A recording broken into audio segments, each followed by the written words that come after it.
मनहरी के माँ बाप का नाम किसी को ना मालूम था। जिस ज़माने में वो राज में आई, इसकी उम्र 18 साल की रही होगी। बड़ी मोहनी सूरत पाई थी, नामुमकिन था कि कोई इसे देखे और रहम ना आए।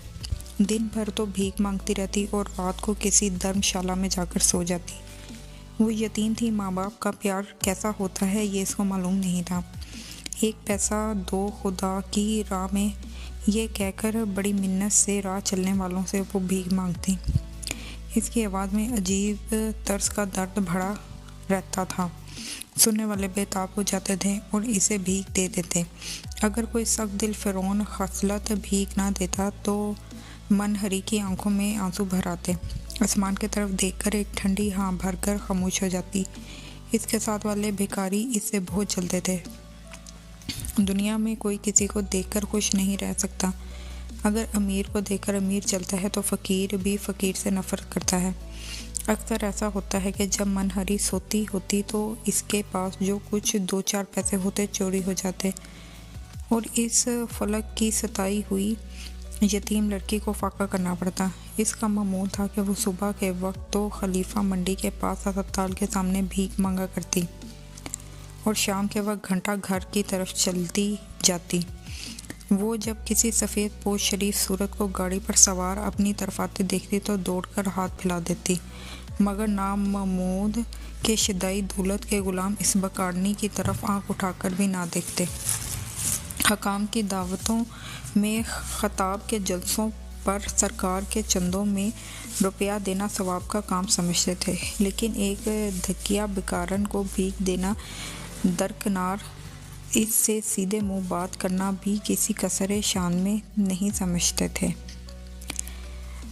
सुंदरलाल की उम्र 10 वर्ष थी जब वो गवर्नमेंट स्कूल में 5वीं जमात में दाखिल हुआ। इसके वालिद कश्मीरी पेंटर थे और आला आबाद में बैरिस्टर करते थे। सुंदरलाल इनका इकलौता बेटा था। सुंदरलाल बड़ा हंसमुख और खूबसूरत था। स्कूल के तमाम उस्ताद इसकी जहानत और काबिलियत से खुश थे। बजा खेल कूद से इसे नफ़रत थी। स्कूल आते जाते इसको मनहरी मिलती थी, मगर इसने लड़का समझकर कभी सुंदर के सामने दस्ते सवाल दर्ज ना किया। रईसों के लड़के अमूमन खुद परस्त और बददिमाग होते हैं, लेकिन सुंदर बड़ा नेक और रहमदिल लड़का था। इसको मनहरी पर बहुत रहम मालूम होता था। यही वजह थी कि वो अपनी जेब से खर्च से जो बैरिस्टर साहब देते थे मनहरी को भी हिस्सा देता था। इसने कई मरतबा मनहरी से इसके माँ बाप का हाल दरियाफ्त किया, लेकिन वो कुछ जवाब न दे सकें। स्कूल के लड़के जब सुंदर को मनहरी से बातें करते देखते तो मजाक उड़ाते, लेकिन शरीफुन नफ्स रहमदिल सुंदर को जो मज़ा इस गरीब भकारने से बात करने में आता, वो लुत्फ़ किसी से बातचीत करने में हासिल ना होता। जब मनहरी ने सुंदर को अपने ऊपर बहुत मेहरबान पाया तो उसे बहुत खुशी हुई। भीख देने वाला तो कोई ना कोई मिल ही जाता था, मगर प्यार और मोहब्बत की बातें करने वाला, इसको तसल्ली देने वाला सुंदर के सिवा कोई ना था। थोड़े ही दिनों में इसका मेल जोल का ये असर हुआ कि सुंदरी के ख्याल में वो दिन रात मगन रही। रफ्ता रफ्ता ये हाल हुआ गया कि वो भीख मांगने के लिए भी दर बदर ना मारी मारी फिरती, बल्कि सिर्फ सुंदर ही के आसरे पर रहती थी। इसमें एक तगय्युर भी ज़रूर हुआ कि अब वो मैली कुचैली धोती ना पहनती थी, बल्कि शफाफ साड़ी इसके ज़ेबे तान रहती थी। इसका रोज़ाना का मामूल था कि जब सुंदर स्कूल में होता तो वो कंपनी बाग में जाकर रंग बिरंगे फूलों का ताज बनाती, कभी हार गूंदती। बाग के माली इसकी फूल भोली भाली सूरत पर रहम करते और इसे कुछ ना कहते। जब सुंदर स्कूल से वापस आता तो मनहरी इसे फूलों का हार ताज पहना देती।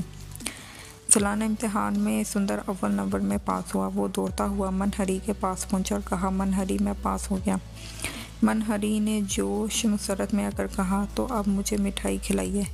कहने की देर थी कि सुंदर ने मुस्कुरा कर 1 रुपया इसकी गोद में डाल दिया और कहा, मेरे पास इस वक्त इससे ज़्यादा नहीं है, अब घर जा रहा हूँ। जब बाबूजी सुनेंगे कि मैं पास हो गया तो वो मुझे इनाम देंगे, इसमें से मैं तुमको भी हिस्सा दूंगा। मनहरी ये तो बताओ तुम भीख क्यों मांगती हो? मनहरी ने शर्मा कर कहा, भीख ना मांगूँ तो क्या करूँ? सुंदर नौकरी कर लो। मनहरी मैं तो तैयार हूँ, मगर मुझे नौकर कौन रखेगा? सुंदर आज मैं माँ जी से जाकर कहूँगा, वो तुम्हें ज़रूर नौकर रख लेंगे।